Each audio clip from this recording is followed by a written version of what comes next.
اللہ آسمانوں اور زمین کا نور ہے۔ اس کے نور کی مثال ایسی ہے کہ گویا ایک طاق ہے جس میں ایک چراغ ہے، اور چراغ ایک قندیل میں ہے، اور قندیل ایسی صاف شفاف ہے کہ گویا موتی کا سا چمکتا ہوا تارا ہے۔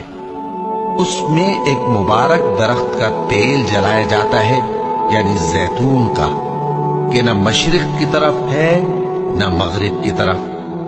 ایسا معلوم ہوتا ہے کہ اس کا تیل خواہ آگ اسے نہ بھی چھوئے جلنے کو تیار ہے۔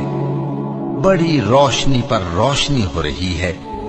اللہ اپنے نور سے جس کو چاہتا ہے سیدھی راہ دکھاتا ہے، اور اللہ جو مثالیں بیان فرماتا ہے تو لوگوں کے سمجھانے کے لیے، اور اللہ ہر چیز سے واقف ہے۔